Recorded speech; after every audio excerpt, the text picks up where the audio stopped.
મંચ ઉપર બિરાજમાન આદરણીય પી.કે. લહેરી સાહેબ,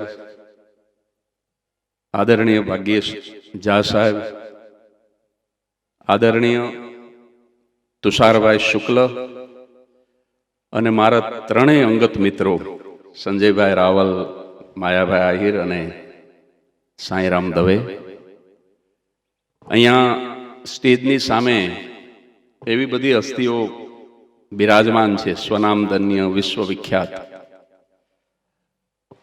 બધાના નામ નથી લેતો, પણ બહુ મોટા ગજાના જે લોકો આગળ બેઠા છે એ તમામ, અને આ સભાગૃહમાં ઉપસ્થિત તમામ મુરબ્બીઓ, માતાઓ, ભાઈઓ, બહેનો અને પુલકાઓ, આપ સૌને આપના મિત્ર જગદીશ ત્રિવેદીના વંદન, નમસ્કાર. મારે બહુ ઓછા શબ્દોમાં મારી કેફિયત આપવાની છે. આ પુસ્તકનું ટાઇટલ અને આ કાર્યક્રમનું ટાઇટલ એ વંદુ એ જગદીશને છે, પણ અહીંયા એવા સમજદાર લોકો બેઠા છે કે એનો કોઈ બીજો અર્થ ન જ કરે, પણ છતાં વિનમ્રતાથી થોડી સ્પષ્ટતા કરી દઉં કે આ વંદના આ જગદીશની નથી, આ વંદના એ જગદીશની છે. કારણ કે આવું ટાઇટલ મારા માટે રાખવાની મૂર્ખામી તો હું ક્યારેય ન કરું.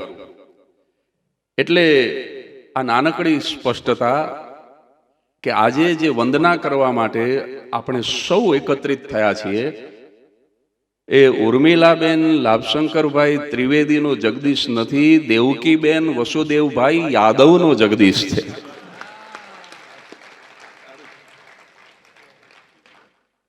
આ એક નાનકડી સ્પષ્ટતા. આ ટાઇટલ નહોતું રાખવું, પણ હું મિત્રોની માગણી સામે લાચાર હતો. એટલે અને જો એ જગદીશને જો મારી વંદના કરવાની હોત તો એમ લખ્યું હોત કે વંદુ આ જગદીશને, આ નહીં, એ ધીસ નહીં, ધેટ. એટલે આટલું સ્પષ્ટીકરણ પહેલા તો જાણે, અને મારી નાનકડી કેફિયત રાખું આપ સૌની સામે વિનમ્રતાથી. મારા કલાગુરુ હમણાં જ પધારી રહ્યા છે, શાહબુદ્દીન સાહેબ, અહીંયા બરાબર સામે પહોંચી ગયા છે. આપ અહીંયા આવો અને પહેલી હરોળમાં આપણે સ્થાન ગ્રહણ કરાવીએ મારા કલાગુરુને. અહીંયા આવો સાહેબ, પધારો. પદ્મશ્રી શાહબુદ્દીન રાઠોડ સાહેબ. બેન તમે બેસો બેન, અહીંયા થઈ ગઈ છે જગ્યા, આપ બેસો. હા, અહીંયા થઈ ગઈ છે. મેં એમને ફોન કર્યો હમણાં 10 વાગે. મેં કહ્યું સાહેબ 9:30 કાર્યક્રમ છે અને આપની જ રાહ છે. મને કે પણ બે હવાનું તો ઓડિયન્સમાં જ છે ને. એટલે મને કે તમે ચાલુ કરી દો. એટલે એમને બેસાડીને એમની જ રમૂજથી હું મારું વક્તવ્ય શરૂ કરું. બરાબર. અણનમ 84, નોટ આઉટ 84.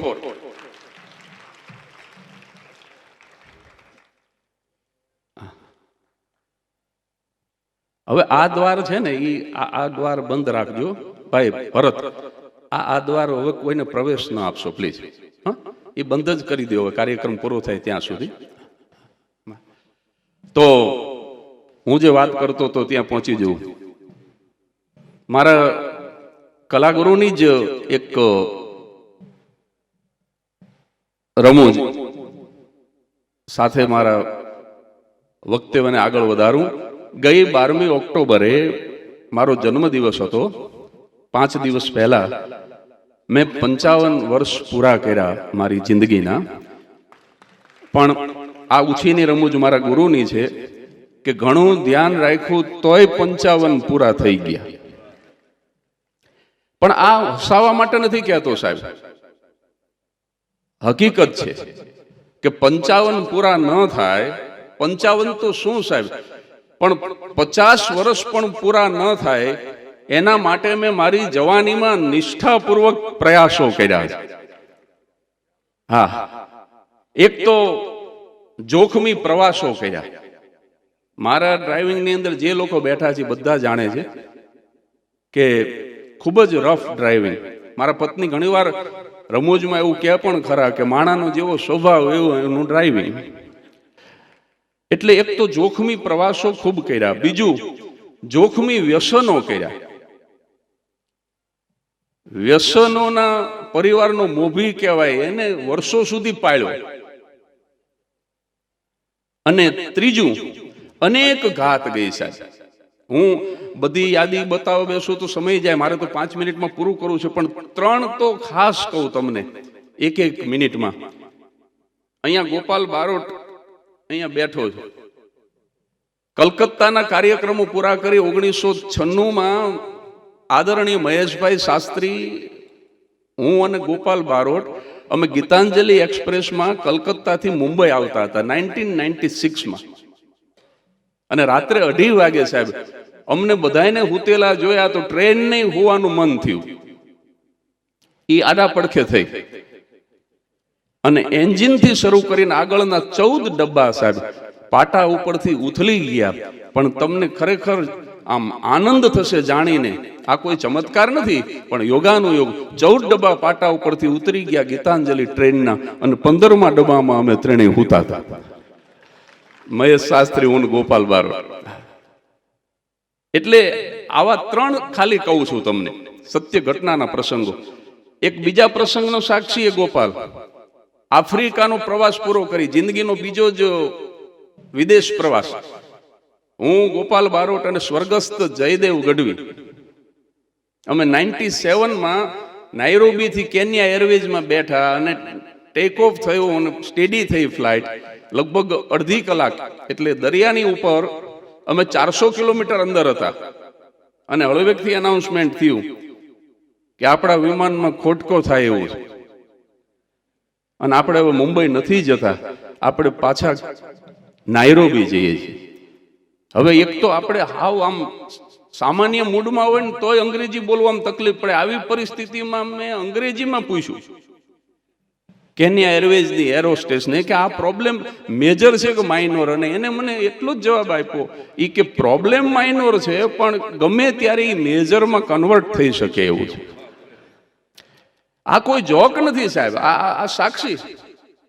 40 મિનિટની વાર હતી પાછા નાઇરોબી પહોંચવા માટે. દરિયા ઉપર હતા, 400 કિલોમીટર અંદર હતા અને ભફ દઈને થાય તો 40 સેકન્ડ લાગે.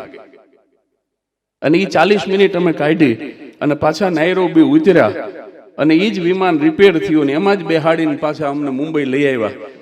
આ બીજી ઘટના, અને 3 જ ખાલી હું સ્મરણ કરાવું છું. આવી તો ઘણી જીવનમાં બની. શું કામ વંદુએ જગદીશને, એના માટે હું બોલું છું. અને ત્રીજી ઘટનાના સાક્ષી શાહબુદ્દીન રાઠોડ સાહેબ છે. 9/11 11મી સપ્ટેમ્બર 2001 અમેરિકાના પ્રવાસે હતા અમે બંને, અને વર્લ્ડ ટ્રેડ સેન્ટરની દુર્ઘટના બની. અને એવું નહોતું કે અમે ન્યુયોર્કથી દૂર લોસ એન્જલસ હતા, શિકાગો કે ડલાસ હતા. સાહેબ અમે ઇઝલીનની આ સાહેબ બેઠા ડેઝિન મોટેલની અંદર રૂમ નંબર 105માં. સવારનો સમય, સાહેબ વહેલા જાગે, હું ગોરીની જેમ હૂતો અને સાહેબે ટીવી ચાલુ કર્યું ને એમાં વિમાન ભટકાતા જોયા. મને જગાડ્યો, મને કે ઉઠ, જો વિમાન ભટકાણા. ત્યાં સુધી અમને એમ હતું કે આ અકસ્માતે ભટકાણા છે, આ ઇન્ટેન્શનલી નથી, એવું અમને વેમ હતો. અને સાહેબે મને જગાડ્યો અને એ દુર્ઘટના પણ બહુ નજીક બની હતી.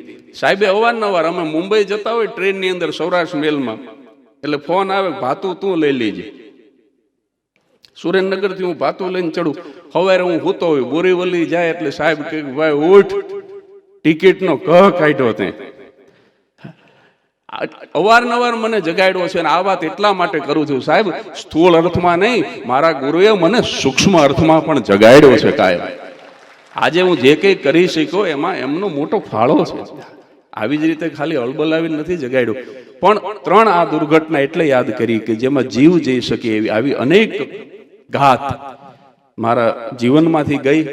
વ્યસનનો પ્રકોપ 2005 સુધી જબરજસ્ત, 9મી ફેબ્રુઆરી 2005 સુધી, અને જોખમી પ્રવાસો મારા ડ્રાઇવિંગને કારણે. મારો ડ્રાઈવર બેરો, એ કાંઈ સાંભળે નહીં, એની હારે મેં પ્રવાસો કર્યા.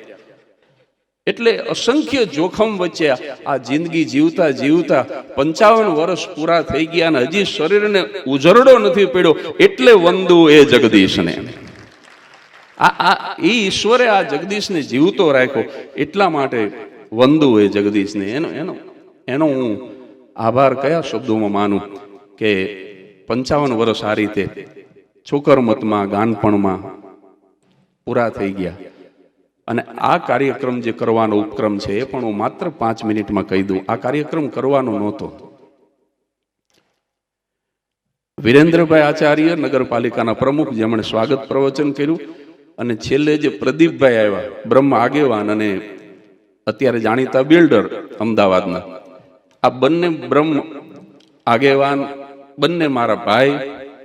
હું જ્યારે હમણાં અમેરિકાના પ્રવાસે હતો ને ત્યારે એ બંને ભેગા થઈને મીટિંગ કરી કે જગદીશ આવા સરસ કાર્યક્રમો કરી રહ્યો છે, આટલી મોટી રકમ ભારત લાવવાનું છે. આમ તો બધા જાણે છે, છતાં સંકોચ સાથે કહી દઉં કે 3 મહિના અમેરિકા અને કેનેડામાં રોકાઈ, જૂન, જુલાઈ અને ઓગસ્ટ આ ગયા, 41 વનમેન શો કરી અને હું ગુજરાતમાં 2 કરોડ અને 21 લાખ રૂપિયા લઈ આવ્યો. એટલે એ સમાચાર આ બંને ભાઈઓને મળતા હતા, અને એમાંથી 1.25 કરોડ તો અમરીશભાઈ સાક્ષી છે, અમેરિકા છોડવું એ પહેલા ભારતમાં પહોંચી ગયા, દાન કરી દીધા. 50 લાખ જ લઈને આવ્યો હતો સાથે. એટલે આ બંને મિત્રોએ મીટિંગ કરી હતી કે આપણે બહુ મોટો કાર્યક્રમ કરવો છે, કે આપણો ભાઈ આવું કામ કરી રહ્યો છે. અને હું જેવો આવ્યો ને એવો મને નગરપાલિકાની ઓફિસમાં બોલાવ્યો અને કે આપણે મોટો કાર્યક્રમ કરવો છે. અને એમની ઈચ્છા એવી હતી, ધનજી કાકા, કે તમારા આનંદ ભવનની અંદર 10,000 માણસ ભેગું કરી અને મોટો જમણવાર કરવો. પણ મેં કીધું ચૂંટણીની મોસમ છે, લોકોને એમ લાગશે કે જગદીશભાઈ શક્તિ પ્રદર્શન કરે છે, અને એ મારો વિષય નથી, ક્યારેય ન બની શકે. એટલે મેં કહ્યું એવું તો કરાય જ નહીં, આમાં ખોટી છાપ પડે. અને એમણે એમ કીધું કે દરેક જ્ઞાતિના આગેવાનો સન્માન કરે. એટલે મેં મારા ગુરુની કૃપાથી, મારા મા બાપના આશીર્વાદ, અને મેં એટલું જ કીધું આ સંતોના સાનિધ્યમાં રહીને કે સાહેબ એ કેવળ અને કેવળ અહમ વધારવાની પ્રવૃત્તિ છે.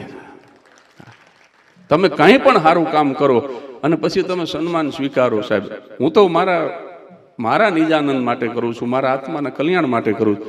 એટલે કીધું સન્માન તો સ્વીકારવાનું જ નથી. એટલે આ કાર્યક્રમની અંદર એક ખાસ પ્રોટોકોલ રાખ્યો છે. બધા મહેમાનોને જણાવી દીધું કે પુષ્પની એક પાંખડી પણ મારે લેવાની નથી આ કાર્યક્રમમાંથી, કારણ કે એ તો કરવું જ નથી.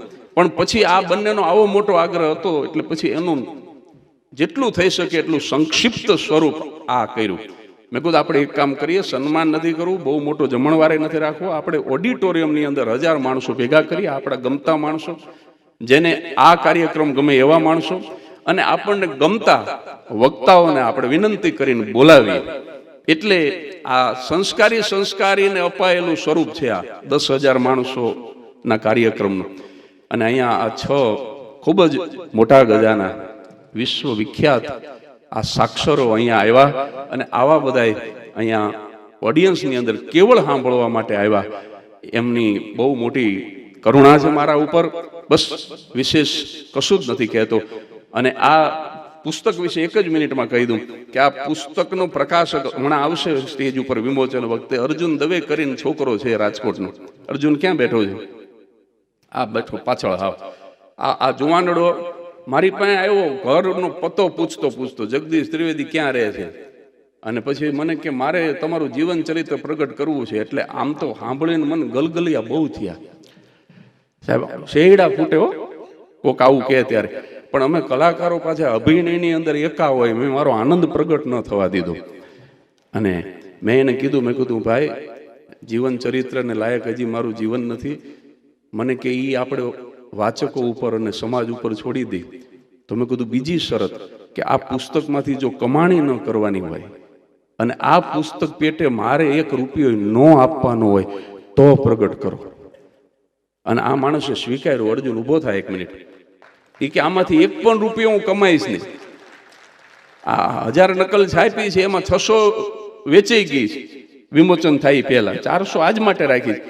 પણ એ 500 રૂપિયાની કિંમતનું પુસ્તક, એની પડતર કિંમત 260 છે. મેં કીધું આપણે 250 માં આપવાનું, 10 રૂપિયા પર પુસ્તક ખોટ જાય, એના 10,000 રૂપિયા હું તને જુદા આપીશ. અને એને સ્વીકાર્યું કે 1 પણ રૂપિયો નહીં કમાવ. અને મહેશ પઢારિયા મારી પાસે આવ્યા, મને કે મારે લખવું છે.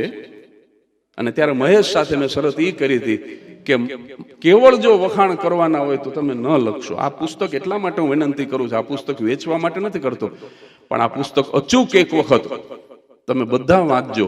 આની અંદર મારા ગુણ કરતા અવગુણ વધારે ખુલ્લા કર્યા છે, મારા છિદ્રોને ખુલ્લા કર્યા છે.